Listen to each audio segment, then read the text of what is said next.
Hola Nico. Hola, Ceci, estaba ya nervioso porque no tengo confianza en mi pericia para con la tecnología. Así que, ¿cómo estás? ¿Bien? No, bueno, a mí me pasa lo mismo. Todo bien, todo bien. A mí me pasa lo mismo, no te preocupes. Bueno, Nico, es un placer tenerte de nuevo por acá por Instagram. Te lo fuiste para YouTube vos. Yo te traje a Instagram de nuevo. Sí, sí, estoy muchos videos en YouTube. Tiene otra dinámica, Sí, funciona de otra manera, pero bueno, hacía mucho que no venía a Instagram, y así que es un placer reencontrarme contigo y charlar un rato. tal cual. Para mí también. Es un Te placer vi, entrevistarte. te vi en las fotos en las manifestaciones en la embajada. Contame cómo fue eso, en la embajada cubana. Sí, ayer estuvimos, sí, acompañando a los cubanos que iban a manifestarse en la embajada. Realmente fue una manifestación muy grande, muy emotiva, porque realmente pudimos escuchar y charlar con ellos, que nos contaron muchísimos testimonios de lo que estaban pasando y sufriendo en Cuba sus familiares, y ellos acá sin saber nada, absolutamente nada de su familia. Estuvimos a una cuadra de la Embajada de Cuba porque antes la izquierda se apropió de toda esa cuadra, obviamente para no dejar llegar ahí a los cubanos. ¿Y Pero la verdad que eran fue una... numerosos los manifestantes de izquierda que estaban a favor del genocidio cubano? No, no, vos viste que ellos van y rellenan con banderas, viste, van con sus banderas grandes y la mayoría los llevan. La mayoría no sabe por qué están ahí, son pagos, viste, por el choripán y por la coca. Así que, pobres, les pagarán, viste, la gente hoy en día tiene mucha necesidad y no se da cuenta qué es lo que están haciendo, el daño que se está haciendo.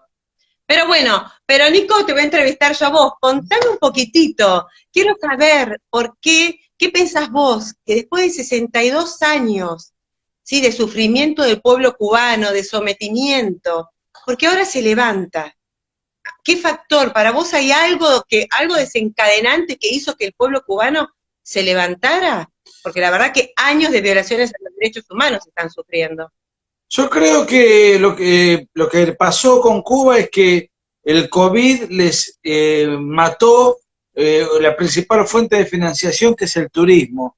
Y la gente, los turistas van ahí y compran ron, compran habanos, van a comer, pagan servicios sexuales con desmesura, porque Cuba es un paraíso sexual.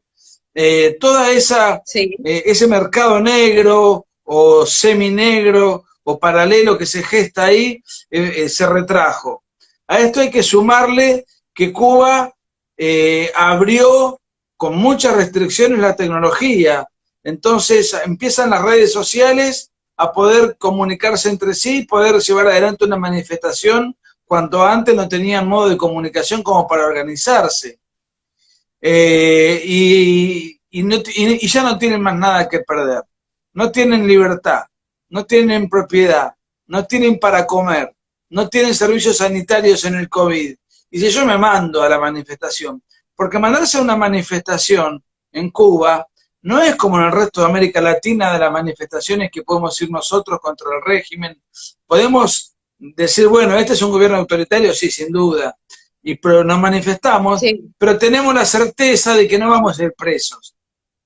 Sí, nos pueden pinchar el Claro. teléfono, nos pueden molestar, nos pueden, pero no, digamos, Sí. no vamos a ir presos, es rarísimo, salvo que te agarres a trompadas, que hagas un desmán Tal cual, te específico. atacan por otro lado.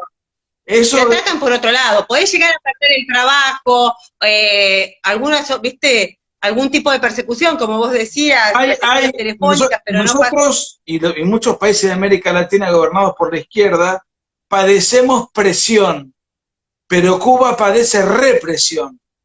Entonces, si hay una Tal marcha, cual. hay que tener coraje, porque no sabes si volvés, no sabes si volvés vivo o si te confinan en una cárcel y además en las cárceles te mantienen mucho tiempo, no es que te mantienen un rato averiguándote antecedentes. Entonces ellos ejercen un verdadero terrorismo de Estado. Lo que ocurrió fue un acto heroico, porque el riesgo es muy grande, es muy grave. Eh, yo creo realmente que esto desacredita al régimen, pone de manifiesto una vez más las características totalitarias que se viven en Cuba, como si hiciera falta todavía, pero hay muchos imbéciles que Sí. minimizan. De hecho, Alberto Fernández dijo, no sé qué pasa en Cuba, no sabe el imbécil. Dice, Te iba a preguntar, pero sí, lo importante es terminar con el bloqueo norteamericano. Bueno, y peleles útiles de ese tenor hay muchos, pero ya el grueso de la ciudadanía de Occidente, salvo algunos idiotas dispersos, es difícil que no reconocer que Cuba es una dictadura. En realidad no es una dictadura, es una tiranía. Pues la dictadura sí, es una institución en donde transitoriamente, por un plazo específico y ante una situación de extrema gravedad, se le da poder con facultades extraordinarias al dictador, que es alguien que accesoriamente y transitoriamente ejerce esas facultades hasta la normalización de la situación y luego se vuelve al estado institucional normal y habitual. Esto es una tiranía. 60 años en donde hubo primero Fidel Castro, después le cedió el puesto a Raúl y ahora pusieron a alguien de su entera confianza como peleles ocasional porque no es el que verdaderamente manda, el que manda es Raúl Castro. De hecho, Raúl Castro intervino para, para acelerar la represión y con las diferentes fuerzas policíaco-militares que tiene Cuba ahí adentro. Eh, yo soy pesimista, o sea, me encanta ver la gente manifestándose, me encanta que se visibilice la dictadura cubana, me encanta ver cómo se les va de las manos, porque no están acostumbrados ellos a esta situación. Pero no creo que puedan derribar el régimen, es un régimen muy consolidado, tiene muchos años, no vacila en matar, no vacila en hacer desaparecer, no vacila en encarcelar, tienen todo el poder y nosotros son una pobre multitud de gente hambrienta, no tiene fuerza física para enfrentarse contra la represión estatal. Lo que tiene es la posibilidad de visibilizarse para despertar conciencias en el mundo libre. tal cual. Vos pensás que, bueno, ahora están llamando y están agarrando a chicos de 14, 15 años para ir a reprimir a los manifestantes y los amenazan si no los hacen. O sea, es terrible lo que está pasando. Y con respecto a lo que dijo Alberto Fernández, ¿vos pensás que Alberto Fernández piensa así o le bajaron línea del Instituto Patria? No, Alberto Fernández, a mí me sorprende Alberto Fernández como presidente. Cuando a él lo nombraron presidente, yo pensé que, conociendo que era un astuto, un rosquero, un tipo siempre metido en todos los recovecos del poder, iba a hacer lo que hizo Kirchner con Duhalde. Iba a crear un poder propio y le iba a pegar una patada en el trasero a Cristina y a toda el AMPA kirchnerista. Sin embargo, no fue ¿Qué así. pensamos de No fue así. tal cual? Terminó siendo un mucamo, no pincha ni corta. Ahora se están armando las listas, no coloca a un diputado, no tiene poder propio, no tiene discurso propio. Lo retan diariamente desde públicamente, desde la Cámara de Diputados. Entonces Alberto Fernández es alguien totalmente condicionado. De todas maneras, cuando se murió el dictador Fidel Castro, o el tirano para hablar con mayor propiedad, él colocó en su Twitter una foto que él tenía con Fidel Castro, en donde hizo sus condolencias y Sí, toda su... Pues yo no me acuerdo si era presidente o no, pero la foto esa se la tomó en su momento está girando la foto. y Sí, sí. está La girando la subieron a foto. las redes a la foto. ¿Cómo?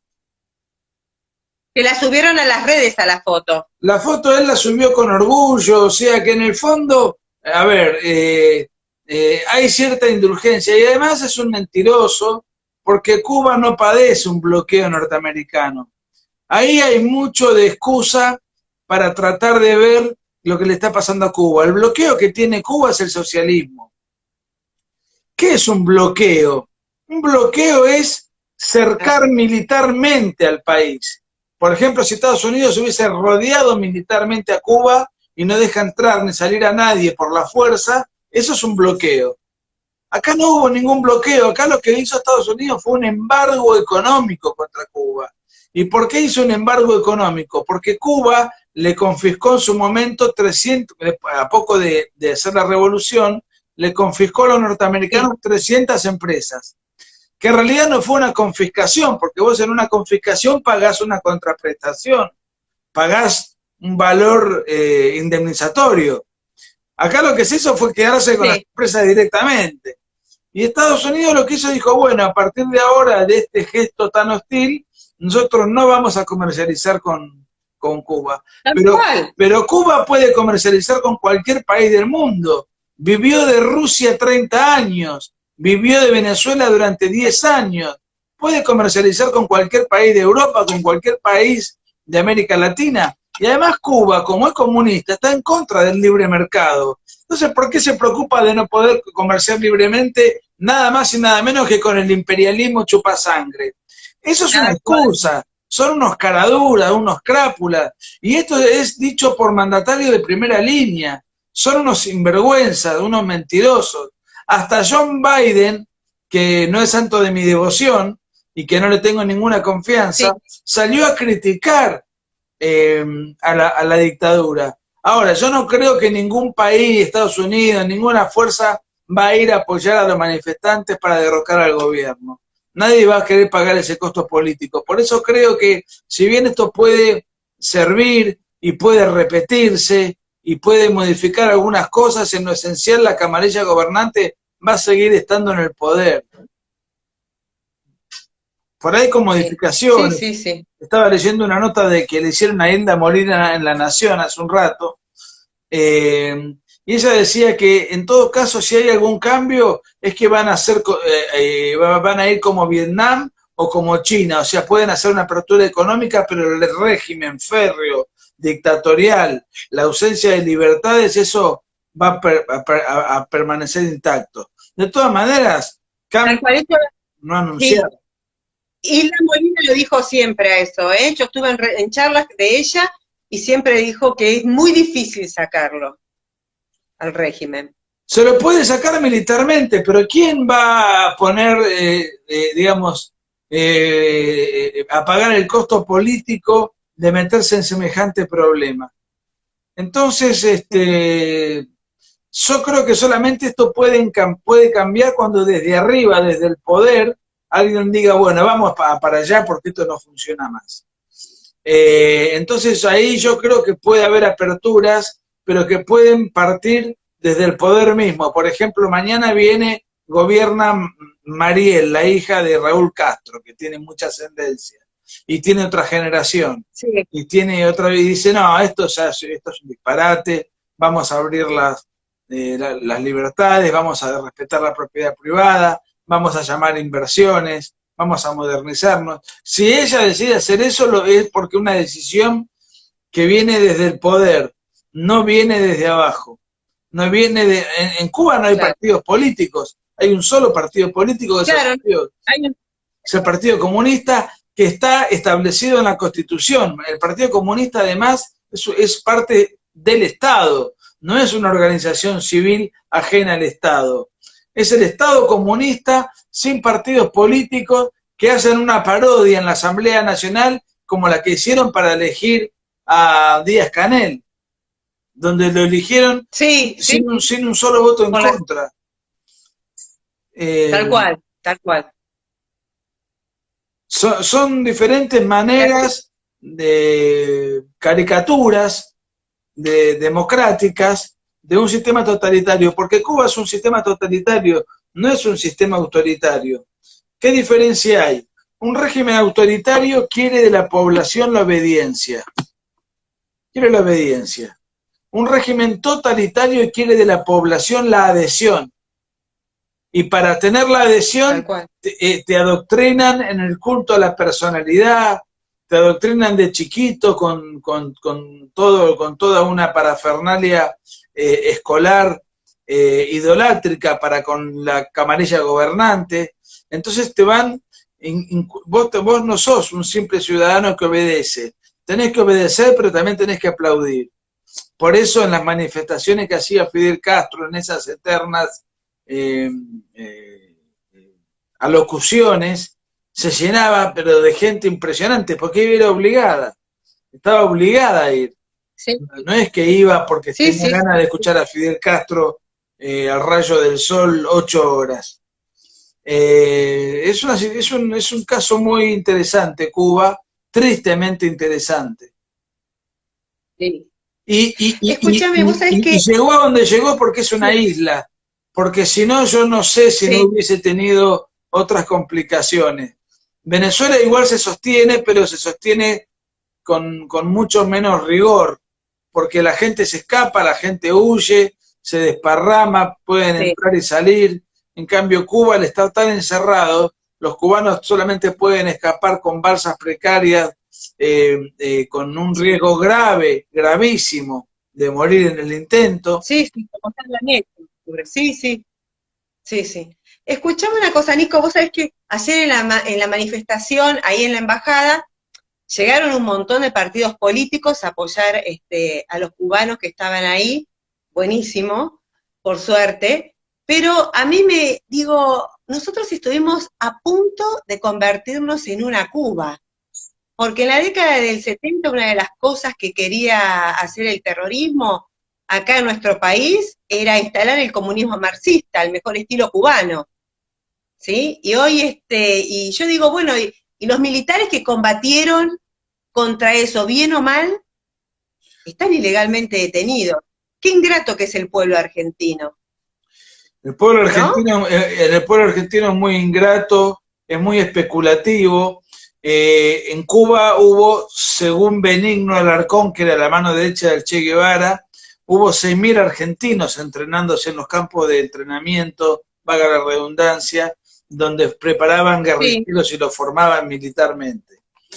Yo te diría que de Montoneros y del ERP, las dos grandes organizaciones terroristas de la década del 70, la que era castro-guevarista era el ERP.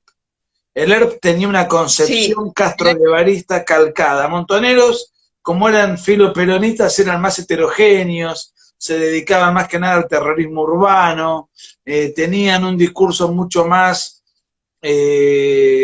vagaroso, que se prestaba para interpretaciones, digamos, disímiles. En cambio, el ERP era castro-guevarista, a punto tal que querían llevar en un país como Argentina, que en esa época tenía un pasar económico razonable, y un país absolutamente urbanizado, con grandes ciudades, llevar la guerra a la selva de Tucumán, para llevar la guerra sí, como si fuese Sierra Maestra, tratando de emular, imitar las enseñanzas del Che Guevara en un librito que escribió el Che Guevara, Guerra de Guerrillas, que ellos leían y en el cual se sostenía que se podía derrotar a un ejército profesional con el solo hecho de tener la voluntad de hacerlo.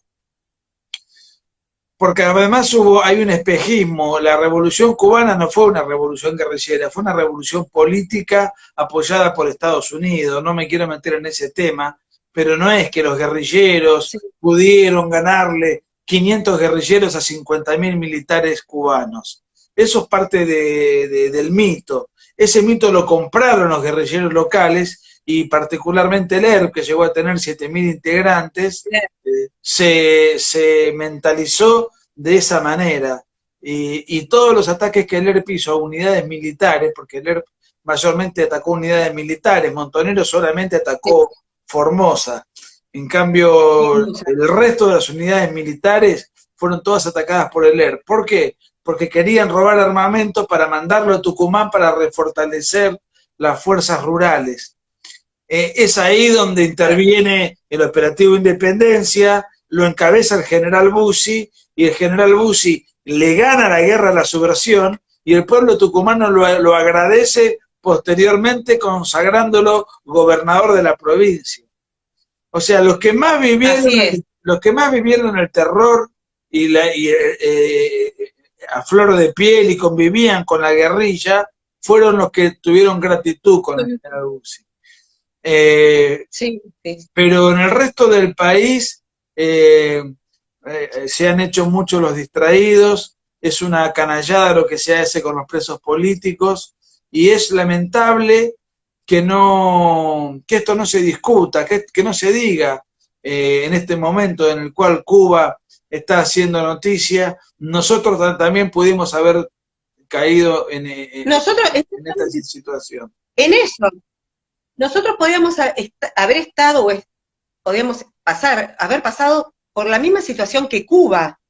Gracias a Dios, los militares ganaron la guerra. Eso no quiere decir que nosotros justifiquemos el accionar o muchas cosas que se hicieron mal, ¿sí? Pero qué ingratos que somos, ¿no es cierto? Porque hoy esos militares los tenemos encarcelados, ¿sí? Donde se les violan todas sus garantías constitucionales y nadie dice absolutamente nada. Y los partidos políticos, viste, hacen referencia a lo que está pasando en Cuba, cuando acá también se viene, obviamente, sin comparación, pero se violan los derechos humanos, muchas personas que no permitieron el comunismo en Argentina, y nadie dice nada, absolutamente nada. ¿Vos por qué pensás que el gobierno, no sé qué, se dice que es el paladín de los derechos humanos, no dice absolutamente nada del tema, no se manifiesta con el tema de Cuba?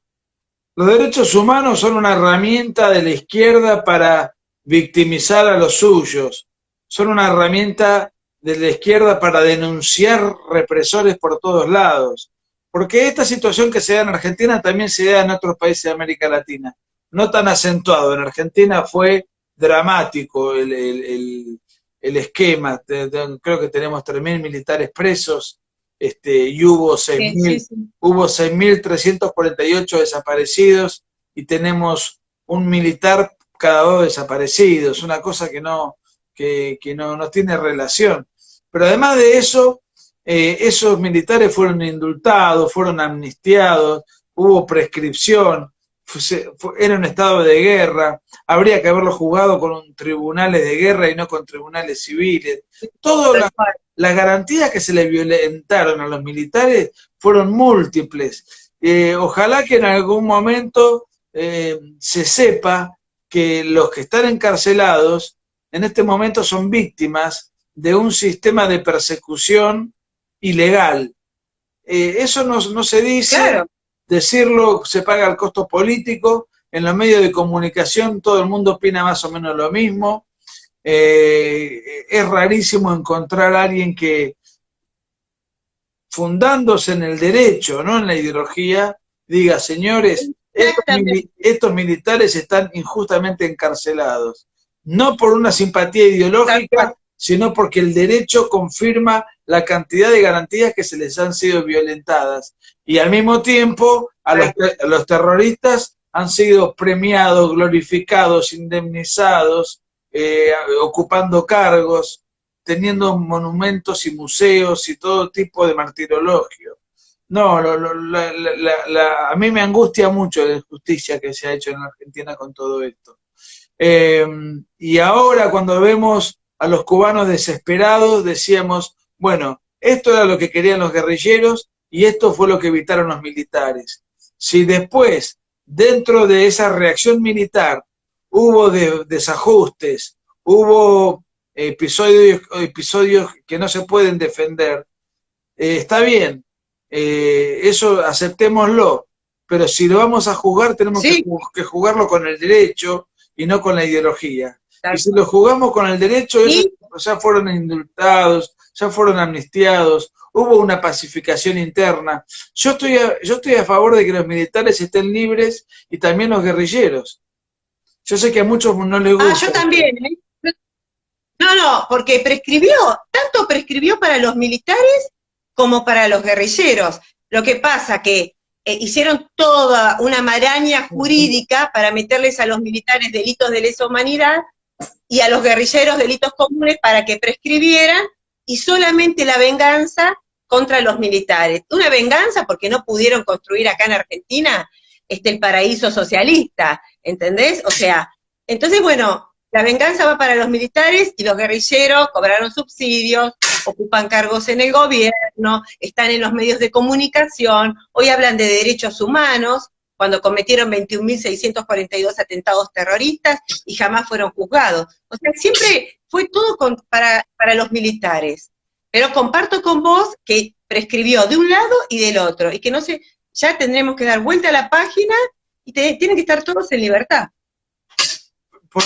Bueno, eso es lo que yo sostengo. Lo que pasa es que lamentablemente con este gobierno no va a haber voluntad política, por supuesto, de hacer tal cosa, y no la hubo durante el gobierno de Macri, que fue un cobarde, que no solamente no cambió la situación, sino que además encarceló militares honorables como nuestro amigo común Emilio Nani.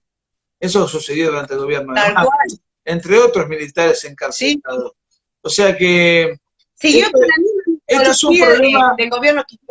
Esto es en realidad, el problema es que el derecho está sometido a la decisión política. Es decir, acá no hay un sistema republicano dentro del cual el Poder Judicial tenga el mismo poder que el Poder Ejecutivo o que el Congreso de la Nación. El Poder Judicial está sometido al Poder Ejecutivo y sus vaivenes y sus decisiones. Y entonces cuando vino el gobierno de Macri, que se suponía iba a tener un poco más de equilibrio y sentido común para juzgar esto, como es un cagón y gobernó como un cagón, lo único que hizo fue continuar con la política heredada del kirchnerismo en materia de los llamados derechos humanos. Tal cual, así es, comparto. Fue una continuación el gobierno de Macri con todo lo que tiene que ver en derechos humanos. Venía un presidente venía un presidente del extranjero y se iban a tirar flores a la ESMA. Pero ¿quién lo manda? ¿Qué quiere? Claro. ¿Qué quiere? ¿Congraciarse con Página 12? ¿Quiere congraciarse con Berbisky? ¿Quiere que lo vote la gente que lee La Izquierda Diario? Es un imbécil. Es un imbécil. Gobernó como un imbécil y después de su mal gobierno lo único que se logró es que vuelva el kirchnerismo al poder. Exactamente, sí, yo comparto responsabilidad del gobierno de Macri que esté hoy el kirchnerismo. Y una vergüenza, obviamente, que llevaban a los periodistas a homenajear a terroristas, a gente que atacó a cuarteles, atacó a la población civil, que no tenía reparo en matar a quien sea, chicos, con tal de llegar al poder. Pero bueno, muchos te dicen, bueno, los militares cometieron delitos de lesa humanidad. Bueno, pero eso... Por eso tienen que ser juzgados. Eso no es cierto. Por empezar, el delito de lesa humanidad se incorpora en el derecho argentino en el año 2001 y no se puede aplicar a episodios acontecidos en la década del 70 porque se viola el principio de irretroactividad de la ley penal. O sea, primer punto, que no existía el delito de lesa humanidad cuando sucedieron los hechos que después fueron juzgados. Primer punto. Segundo punto, el delito de lesa humanidad es el ataque sistemático y generalizado a una población civil. Y acá, por orden del gobierno de Isabel Perón, se atacó población combatiente. Los montoneros y el ERP no eran población civil, porque la población civil es una población ajena al conflicto y desarmada. Y queda claro que la mayoría absolutísima de los que murieron en combate o desaparecieron eran miembros de las organizaciones terroristas. Entonces no era población civil. Entonces ni en los hechos ni en el derecho es aplicable el concepto de lesa humanidad. Eso es un invento jurídico, político, historiográfico para llevar adelante esta política de venganza. Tal cual, y que muchos se prestan a eso, sabiendo que está mal, y abogados que vos decís, bueno, yo lo respeto, y que comparten en cierta medida esta causa, pero te dicen, bueno, tienen que ser juzgados. No, momentito, ya prescribió todo, no podés violar la irretroactividad de la ley penal. Yo me quedé muy sorprendida al escuchar a abogados que conozco, que, bueno, en los medios de comunicación, diciendo estas cosas. Se hacen los idiotas porque no quieren pagar el costo político, pero probablemente en su fuero íntimo sepan que esto es una vileza. Exactamente. Dicen lo políticamente correcto, y al decir lo políticamente correcto, estamos como estamos, ¿sí? Porque nos vamos acomodando a las circunstancias, y así está el país. No salimos nunca a flote.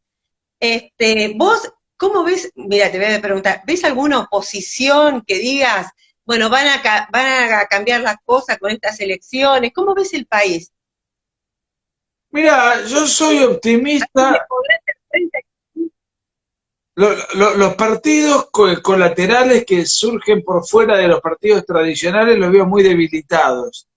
Creo que la polarización va a ser brutal, Ah, se van a jugar a todo o nada, van a poner todo lo que tienen, lo mejor y lo peor dentro de la cancha. Los partidos políticos más chicos van a tener un caudal de votos muy modesto, eso es lo que creo, independientemente de que yo los sí, vote, pero digamos, y creo que el gobierno tiene dificultades para poder ganar. Sería muy bueno que no gane el gobierno, a pesar de que Cambiemos me genera urticaria, pero sería muy bueno que no gane el gobierno. El gobierno pierde en Mendoza, pierde en Santa Fe, pierde en Córdoba por paliza, pierde en la ciudad de Buenos Aires por paliza, y en la provincia de Buenos Aires no tienen a quién poner. Recién estaba leyendo una nota de Vicente Massot y dice, el gobierno tiene que estar preocupado, no tiene un solo candidato taquillero conocido que mida. Y en cambio Cambiemos tiene, después de que Macri salió del centro de la escena, antes estaba todo concentrado en Macri, tiene muchos personajes conocidos que tienen su arrastre. El propio Rodríguez Larreta, María Eugenia Vidal, sí, Diego Santilli. sí, Esto no quiere decir que me guste, no, ojo, pero tiene más vale. Facundo Manes, o sea, entre Capital Federal y la provincia de Buenos Aires tienen un montón. Incluso creo que van a ir a internas, Santilli con Manes, los radicales tienen a Guillermo Lustó. O sea, yo noto que que Cambiemos ahora tiene una oferta importante de dirigentes, cada uno con un peso propio. No sé si van a dirimir las internas. Bueno, lo tienen a López Murphy, lo tienen ahora, que va a pelear la No interna con, tiene a López que Murphy. va a pelear la interna con Sí, con Vidal, Vidal. y López Murphy le va a sacar votos a Milei y al sector liberal que quiere ir por fuera. Entonces yo Cambiemos ¿Se lo veo, presentará Miguel? si consigue un partido político que le dé los avales legales, se presentará, yo creo que sí. Eso fue lo que viene haciendo, pero lo que viene haciendo, lo que viene diciendo, lo que viene proponiendo. Si consigue un partido político se presentará. Ahora, una cosa es Javier Milei en las calles donde la gente lo busca, lo quiere, se saca fotos con él. Yo lo quiero mucho, Javier lo conozco hace muchos años. Otra cosa es que lo quieran votar. Son cosas distintas, cosas que eso está por verse. Eh, Y va a estar muy polarizado. Va a estar muy polarizado, tenés que fiscalizar un montón de mesas y yo creo que el kirchnerismo tiene como bastión la tercera sección electoral. Si Cambiemos logra tener buena fiscalización en la tercera sección electoral y hacer un buen trabajo territorial, tiene chance de ganar. Y si Alberto Fernández pierde las elecciones, siendo un presidente tan débil como es, no me quiero imaginar cómo serían los 2 años restantes. Y las pueden perder. Tienen muchas dificultades para organizarse, tienen muchas internas, no tienen figuras, manejaron mal la pandemia, Tiene figura. manejaron mal la economía, se Sí. pelean entre sí públicamente. Yo creo que soy optimista en el sentido de que creo que pueden perder, independientemente de que los ganadores no me simpaticen. No, no, más vale. Dice que, bueno, los otros días me decía un productor de televisión que tiene una pésima imagen negativa Alberto Fernández, que bajó muchísimo su imagen a raíz, bueno, sabemos del tema de la pandemia. Y te voy a meter en la interna un poquito de Cambiemos. ¿Qué te pareció lo de María Eugenia Vidal que yo soy en Cava, No, sacándola, que la sacaron a... me parece una muy mal candidata, porque Ah, vos no podés decir, fue vicejefa de gobierno ella de la ciudad de Buenos Aires. Después fue gobernadora de la provincia de Buenos Aires, una mala gobernadora, y vuelve a Capital Federal porque sabe que Capital Federal gana, y decir, no, quiero dejar que crezcan dirigentes nuevos en la provincia, eso es una excusa absolutamente insuficiente. Yo creo que es una mala candidata. Lo que pasa que la provincia de la Ciudad de Buenos Aires es muy antikirchnerista y la va a terminar votando igual con tal de que no llegue el candidato Sí, del Frente de Todos, que no sé quién va a ser, si va a ser Santoro o no, no sé quién va a ser el candidato del oficialismo, pero va a perder con una diferencia importante, muy importante. sí, sí, sí, así es, porque y a Patricia Bullrich la dejaron totalmente, totalmente de lado, que yo creo que teniendo la Patricia Bullrich acá en Capital le hubiese ido mucho mejor. Pero bueno, son decisiones, va a estar muy polarizado el tema, la gente está desesperada porque quiere sacar al kirchnerismo, este, y veremos qué es lo que pasa. Van a repartir Bueno, plata, van a repartir planes, van a hacer toda una parafernalia importante, no se van a quedar de brazos cruzados, pero la tienen complicada. sí, es una pena que los partidos chicos, con valores, no se hayan logrado unir. O sea, es una pena. Hay mucha división de partidos chicos, ¿sí? Que más o menos uno pensamos lo mismo, ¿no? El tema, suponete, aborto, ideología de género, el tema de defender la libertad, la propiedad privada, ¿viste? No se han podido unir. ¿Por qué es eso? Tanta desunión en los partidos. No, yo creo que hay problemas de egos, problemas de ambiciones políticas, si yo voy segundo no entro. Fíjate que, por ejemplo, en la provincia de Buenos Aires va a ir Cynthia Houghton por un lado, Esper por el otro, y por el otro Juan José Gómez Centurión. O sea, tres partidos políticos que si hubiesen ido en uno, a lo mejor arañan y pueden meter uno, dos, tres diputados. Pero al ir por separados eso se licúa y es muy difícil armar una estructura provincial en una provincia que es grande como España. O sea, que tenés que territorialmente recorrerla, tener punteros, candidatos en todos lados. No, un desastre.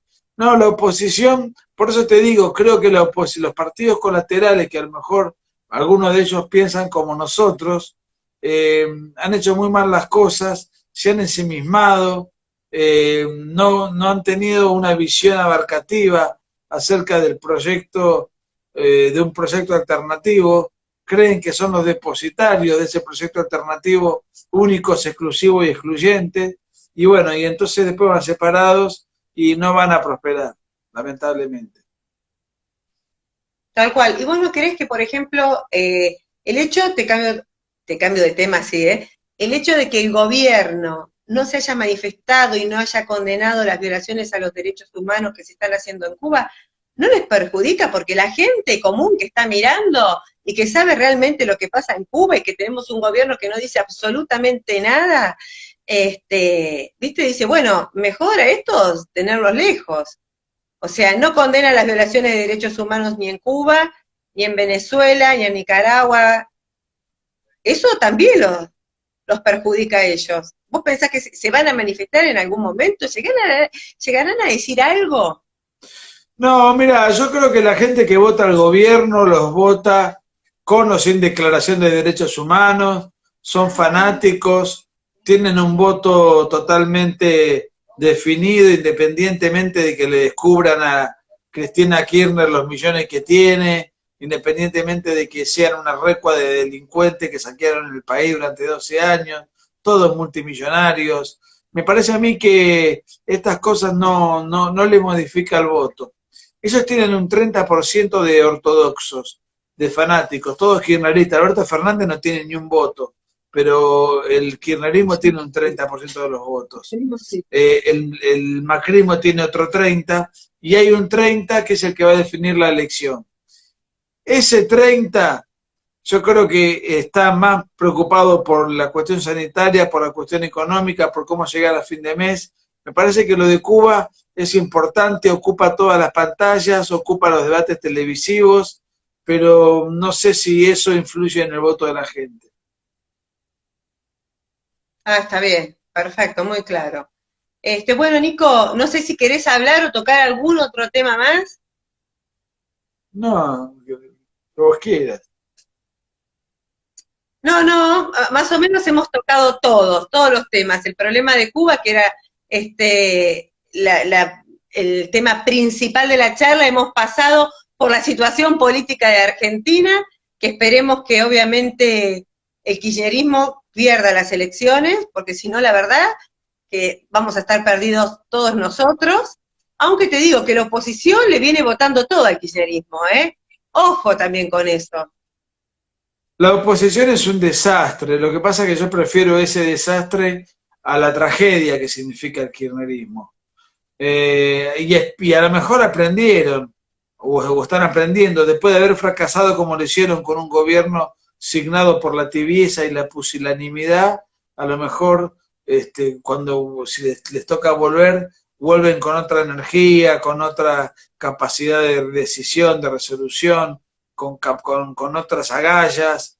No lo sé, yo no pongo la mano en el fuego por esta gente. Pero sí, yo creo que sería bueno para el país que el kirchnerismo pierda, porque tiene pretensiones hegemónicas y además hay intentos todavía no declarados públicamente de pretender cambiar la constitución, como pasó en Chile. Eso sería la máxima tragedia.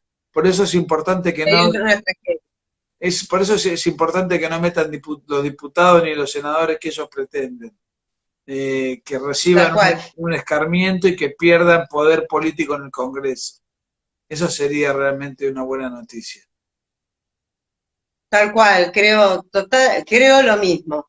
Es necesario que el kirchnerismo pierda, porque si no, nuevamente estamos perdidos nosotros. Así que bueno, Nico, te voy a liberar, ¿sí? Te agradezco muchísimo la charla, me encanta hablar con vos.